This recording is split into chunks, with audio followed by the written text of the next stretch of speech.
On en parle dans notre rubrique l'invité du grand journal Media Morning. 4 ans après sa défaite à l'élection présidentielle face à Joe Biden, Donald Trump a de nouveau réussi à gagner l'élection présidentielle, devenant le 47e président des États-Unis avec le retour de Donald Trump à la Maison-Blanche. Le monde s'apprête à vivre de grands changements. Avec nous en direct, Monsieur Cherkaoui Roudani, expert en relations internationales et en géostratégie. Bonjour Cherkaoui Roudani et merci d'être avec nous. Bonjour madame, merci beaucoup pour l'invitation. Alors le monde a les yeux braqués sur les États-Unis. Avant même que sa victoire ne soit officielle, Donald Trump a reçu une pluie de félicitations de responsables étrangers. Peut-on dire que les enjeux de cette élection dépassent les frontières américaines ? Oui, tout à fait, effectivement. En attendant le 20 janvier pour l'installation définitive du président Donald Trump, il me semble aujourd'hui qu'il y a des perspectives géopolitiques qui s'ouvrent. Parce que, en sachant bien que Donald Trump, c'est un président qui est un homme pragmatique, un dirigeant pragmatique, qui a une vision claire sur le monde, sur les choses. Par exemple, sur la question de l'OTAN et la tranchée depuis très très longtemps. Donc, il a une vision très pragmatique sur la question de la guerre russo-ukrainienne, sur la guerre au Moyen-Orient.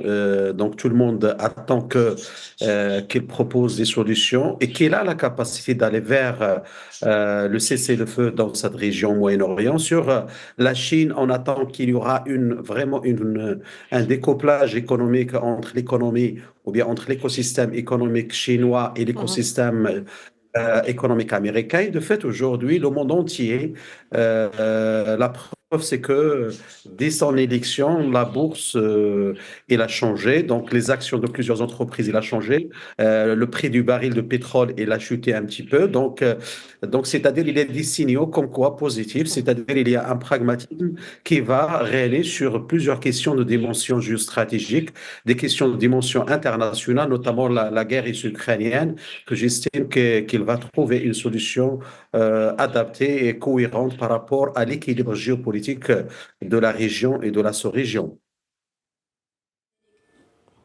Monsieur Roudani, concernant le conflit au Proche-Orient, le président élu et le Premier ministre israélien Benjamin Netanyahu ont eu un échange téléphonique mercredi lors duquel les deux dirigeants sont convenus de coopérer pour la sécurité d'Israël au Proche-Orient. Le comeback de Trump, pensez-vous qu'il va marquer un tournant dans le conflit actuel au Proche-Orient ? Oui, tout à fait, parce que on essaie un petit peu de voir les hommes ou bien les femmes qui vont entourer le président Trump, comme Elbridge Colby, comme Fred Fleets, comme John Vicente, comme Mike Pompeo, comme Kash Patel, comme Christopher Miller, comme Stephen Miller, comme Robert O'Brien. J'estime que ce sont des personnalités qui maîtrisent très très bien les dossiers à l'échelle internationale. Vous savez, la spécificité de président Trump, c'est ce qu'on appelle les relations personnelles, c'est les relations affectionnelles qui lient le président avec avec beaucoup de dirigeants. Donc pour lui, la politique, c'est comme les affaires, c'est l'intimité, c'est le relationnel qui joue un rôle très très important dans la mise en place d'une conception stratégique. C'est-à-dire, il a besoin de créer donc cette relation pour qu'il puisse aller vers l'avant. Je pense aujourd'hui, ces relations avec les dirigeants arabes, avec aussi avec Netanyahou, sont des atouts qui sont stratégiques pour arriver à trouver des solutions. Je pense que la solution, ça va pas être facile, il faut le dire, avec courage. C'est très très difficile parce que il y a plusieurs paramètres extrinsiques et intrinsiques qui modélisent le système de conflit dans le Moyen-Orient, à savoir l'Iran, à savoir le Hezbollah, le Liban. Donc des questions qui sont très, très difficiles à gérer. Mais je pense aujourd'hui, avec le pragmatisme, avec un petit peu de pression, avec un peu aussi de propositions qui sont courageuses, j'estime que le problème pourrait être solutionné. Donc j'estime qu'il va essayer de mettre en place le plus tôt possible dès son Monsieur installation Roudani, définitive. Monsieur Oui. Roudani, qu'en est-il du conflit russo-ukrainien?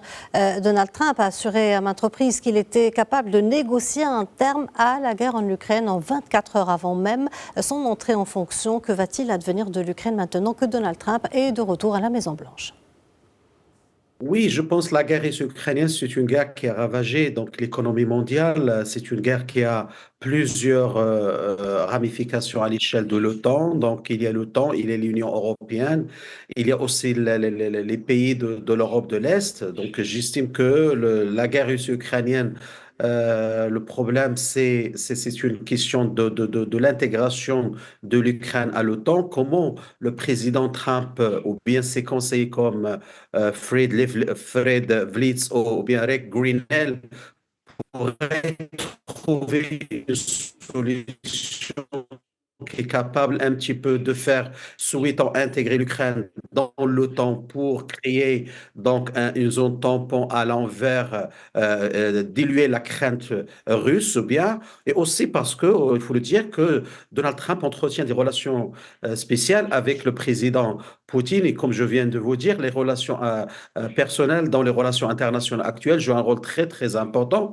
Je pense aujourd'hui, ils vont trouver, il y aura une solution j'estime que l'Ukraine peut-être pourrait rejoindre l'Union européenne sans qu'il soit un membre à part entière de l'OTAN, parce que c'est un défi pour la géostratégie de la région et la géopolitique de la région.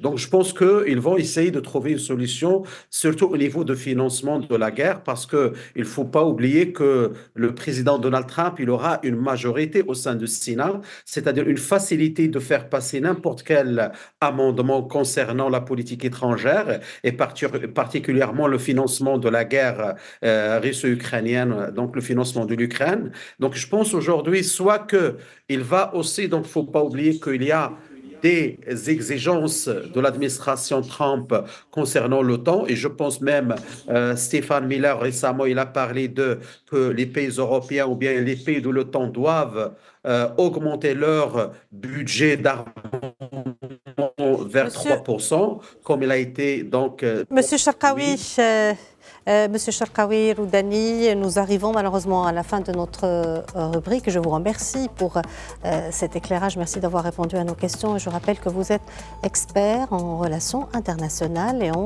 géostratégie.